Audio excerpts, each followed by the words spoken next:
plant people, how are you guys doing today? If you're new around here, my name is Ashley and I'm a soil scientist. On this channel, I like to take that science and apply it to all things plants. And today's video, we're talking about Fluval Stratum. So this was a request by some viewers, and I mentioned on Jane Perron's podcast on The Ledge about adding actual soil from outside into your potting soil for your houseplants as basically a rock dust version that can provide some micronutrients that may be lacking in something like a potting soil that's been degraded over time. Now, Fluval Stratum is the middle ground to this, where we don't have to add the soil from outdoors, but we can get the benefits of using soil inside with our houseplants. But first, I want you to hit that subscribe button, give this video a thumbs up, and let me know in the comments down below if you've ever heard of Fluval Stratum before, and if you have, if you've heard of it being used with houseplants, because the results from this off the Facebook Fluval Stratum page are lit. This is a legit product,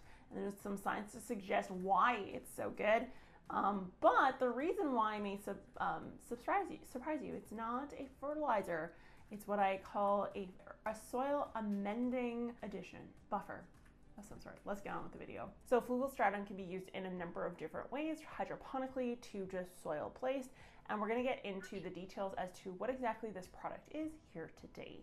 So the first question is, what exactly is Fluval Stratum? Well, simply put, it is clay that has been made into tiny little balls. In particular, it is made from volcanic soil from a very specific region in the world. One thing about Fluval Stratum is that it contains nitrogen, phosphorus, and potassium naturally in its profile, but may not necessarily contain all 17 essential nutrients. However, quite a few of the micronutrients are in there as well. One of the unique properties of this is the porosity within the actual little pebbles themselves.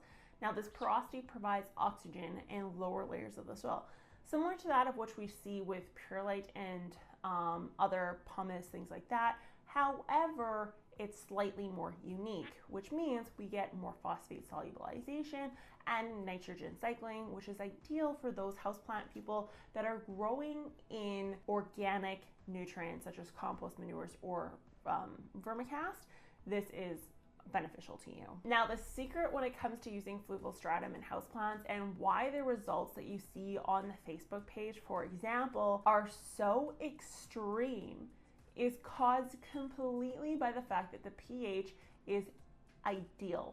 It is a 6 to a 6.5, which is exactly where you want your soil pH for your house plants. Now, potting soil companies will add lime for the most part. Even the ones that don't say they're pH balanced are adding lime to pH balance it. You can also get plant sensors, such as the one that we're developing here on the channel with Earth One. End of the month, end of July, it's going to be ready.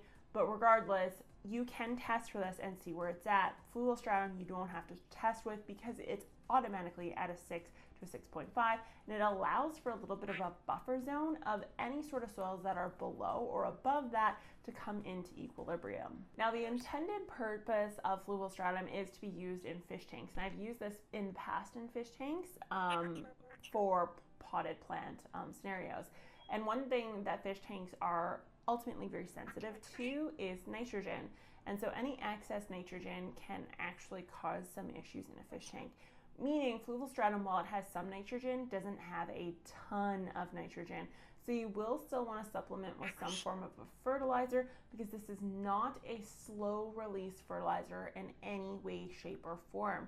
It is a buffer material, so it's buffering your pH, it's giving a few sites for different types of nutrients to hang out in, and it acts as a slow release to any nutrients that may be absorbed into it.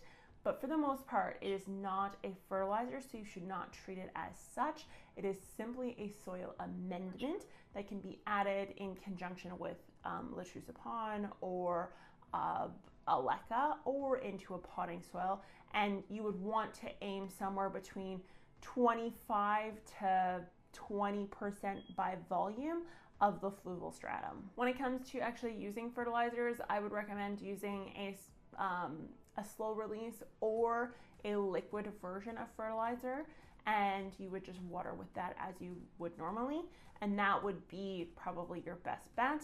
I would stay away from anything that is like a Miracle Grow or something of that nature. I would go for something a little bit on the gentler side, synthetic or organic, it's not going to matter. So I'm currently using Fluval Stratum and have been for about 2-3 months now. And I did place it in several of my houseplants, both semi-hydro and the soil versions. And I did 20 to 25% by volume in these pots. One thing that you will note is it is dusty and it is dirty.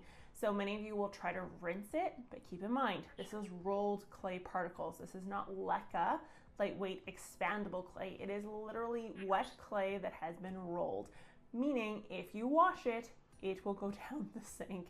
So rinsing ideally would not take place in this scenario, and you would just place it directly into the soil. Another common question I've seen about Fluval Stratum is whether or not you should replace it over time, and the reality is that you probably won't be able to.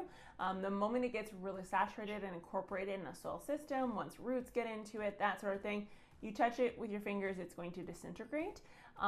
So with that being said, removal or replacement is not going to happen. Topping up of, sure, fine. That'll be a-okay. I guarantee I'm going to get comments about that alarm clock that just went off, because that's Ella. If you do choose to use Fluval Stratum, you would water the same way as you normally would. When the soil gets dry, you water. There's a slight higher water holding capacity, but it's nothing to write home about. And ultimately, it's a great addition to any sort of potting setup that you do have. Now, I have, like I said, Fluval Stratum in some of my containers, and I haven't noticed any crazy results. I've noticed some results. I think a majority of the results that are seen are in scenarios with cuttings and that sort of thing.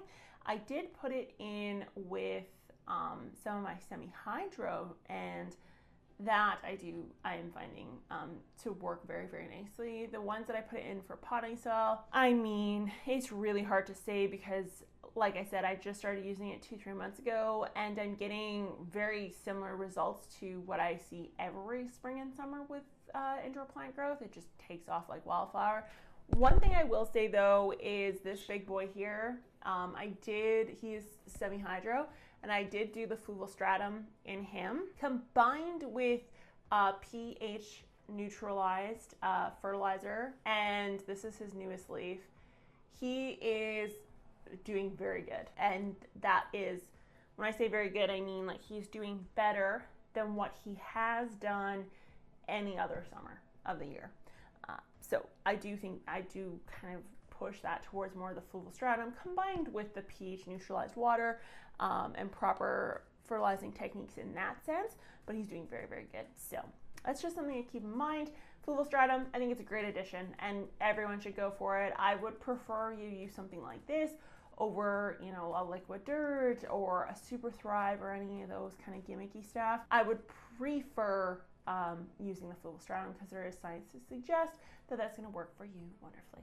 So if you want more information on this, I do have an entire blog post on it, as well as a podcast episode that was released much sooner than this. I blundered on the filming and the audio when I filmed this, and I haven't had time to come around to actually do it again.